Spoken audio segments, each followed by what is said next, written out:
이혼한 사람도 점점 많아진다고 해요. 또 꼭 필요한 헤어짐이 있거든요. 제가 오늘 사실 이혼 관심 없거든요. 변호사님 스펙을 보니까 정말 이게 화려하시더라고요. 혼인 후 발생한 채무는 원칙적으로 재산 분할 대상에 포함이 됩니다.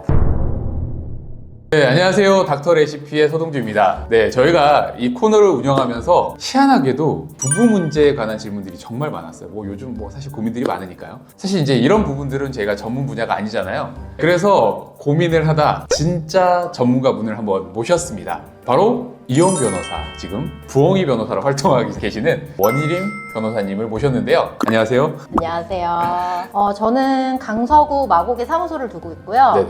활동은 전국구 단위로 하고 있습니다. 이혼 사건 형사 중에서는 성폭력이나 사기 범죄 같은 재산 범죄 피해자들을 많이 대리하고 그 밖에는 임대차 분쟁, 거래처 간 분쟁, 다양한 민형사 사건을 수행하고 있습니다. 마곡의 주변에도 이혼 문의하시는 분들이 많아요? 거기가? 많죠.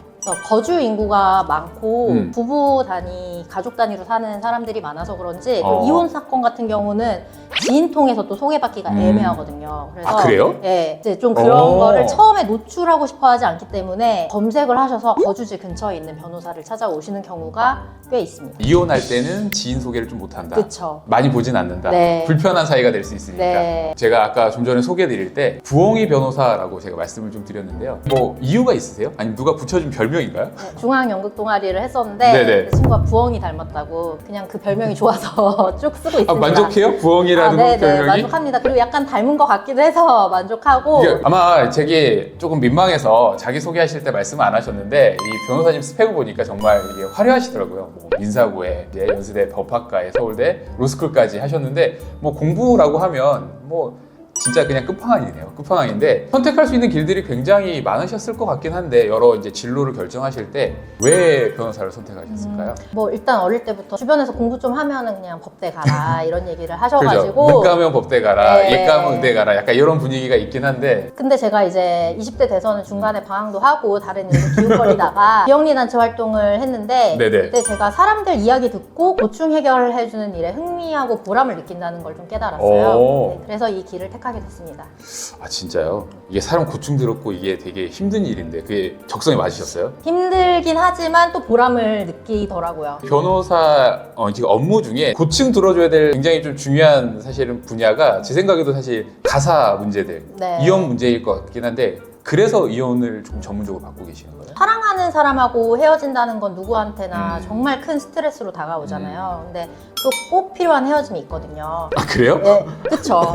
꼭 필요한 헤어짐이 있어요? 네, 네, 있습니다. 고통스럽지만 꼭 필요한 과정을 거친 사람은 좀 한층 업그레이드 되거든요. 그 과정하고 여정을 함께 하는데 보람을 느끼고 있습니다. 제가 아동 이슈에 관심이 많아서 그에 관련한 활동들도 하고 있는데 자녀가 있는 부부 이혼은 자녀인 아동의 복리, 아동의 정서와도 밀접하게 연결이 돼 있거든요.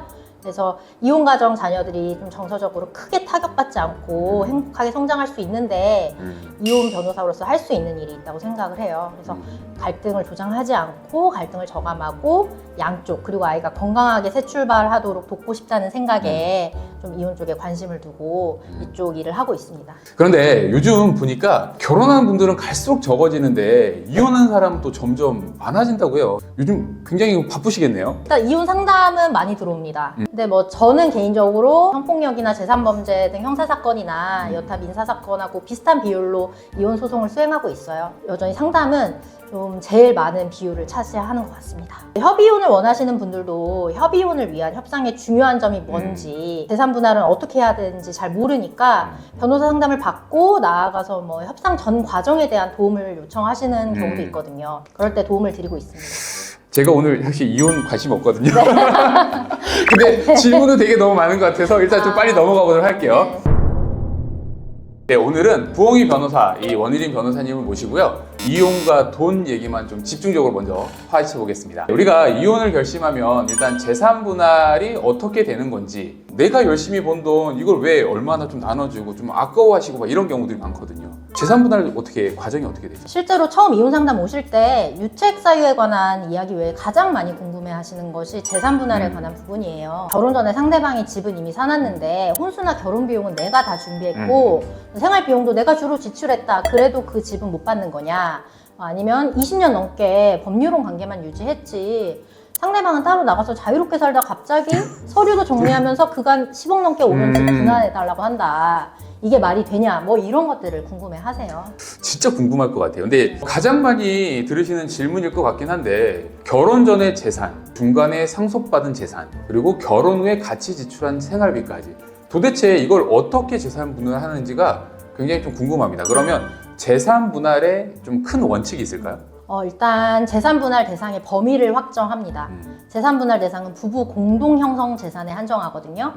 상속받은 재산이나 혼인 전에 형성한 재산은 원칙적으로 부부 공동 형성 재산이라고 보지 않습니다. 다만 그런 재산이라도 그 재산 가치의 증식에 기여했다라고 판단하면 재산 분할 대상이 될 수 있어요. 혼인 후 발생한 채무는 원칙적으로 재산 분할 대상에 포함이 됩니다. 포함이 돼요? 채무도? 네. 그리고 재산 분할 대상 다음에는 재산 분할 비율을 확정하는데요. 혼인 기간 중에 양측 소득 비율, 결혼 비용, 부동산 구매 자금, 차량 구매 자금, 그리고 공동 생활비 지출 등의 양측이 기여한 비율을 고려해서 재산 분할 비율을 5대5, 4대6 이런 식으로 확정하는 거죠. 그래서 전업주부로 생활해 오신 분들이 가장 많이 걱정하시는 게 내 가사 노동이 기여도에 반영이 되느냐인데요. 예, 반영됩니다. 혼인 기간이 길수록 더 많이 반영이 되겠죠.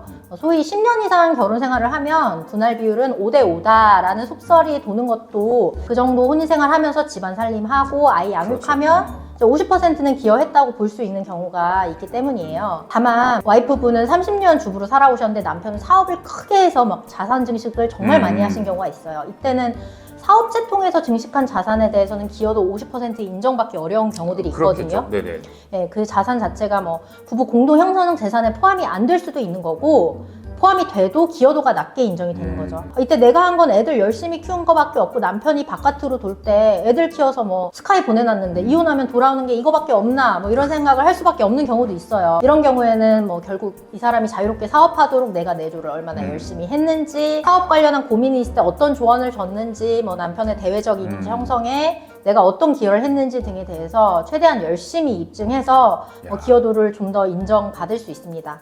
네, 반대의 경우에는 와이프가 아니면 남편이 내 사업에 관여한 바 없고 오로지 나의 힘으로 읽었다는 것을 열심히 이제 주장 입증하게 되는 거죠. 야, 이게 입증하는 과정이 되게 힘들겠네요. 네.